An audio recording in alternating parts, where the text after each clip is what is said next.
Ipinapabayan ni Raul kay Jepoy ang paniningil ng mga sabon na pinautang sa kanilang mga kapitbahay. Naging abala kasi siya sa pag-aasikaso sa anak na may sakit sa unang asawa. Agad naman sinunod ni Jepoy ang mga bilin ni Raul sa diskarte sa paniningil.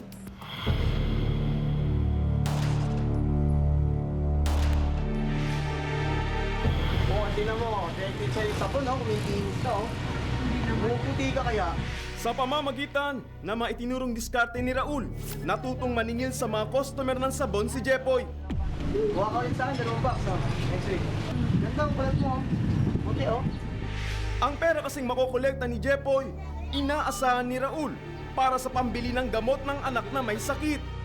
Yung kapatid ko po sa father ko, nagbayad po kay Jepoy Laksuyo kung pwede daw po yung pera ibigay kay Toto. Ngayon po yung pera po, hindi po nakarating kay Toto.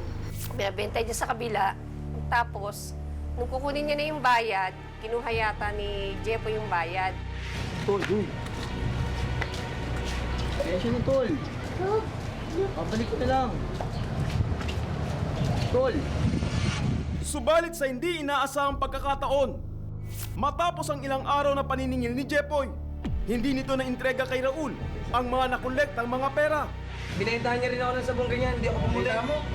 Puro na kayo manloko mo Huwag mo yung likod ko. Ang sinisisi ni Jepoy, ang mga sabong pampaputi na hindi raw naging mabisa dahil hindi naman daw ito nakapagpapaputi. Pero si Raul, hindi napigil ang galit sa kaibigan. Ang nangyari po, parang nagastos po ni Jepoy yung pera po. Doon po sa nagalit. Kinumpronta niya yung isa na bakit kinuha mo yung bayad. Eh alam mo naman na yung pera na yun, kailangan ko kasi may sakit yung bata. Dahil sa pangyayari, sinubukan ng umiwas ni Raul kay Jepoy dahil sa sama ng loob. Pero si Jepoy hindi matanggap na tila iniwan na siya ng kaibigan. Dahil sa galit sa kaibigan, mas ninais na lamang ni Raul na iwasan si Jepoy at alagaan ang anak na may sakit. Subalit ang hindi alam nito, sumama ang loob ni Jepoy at isang plano ang nabuo laban kay Raul. Abangan yan bukas sa pagpapatuloy ng Balita Serye!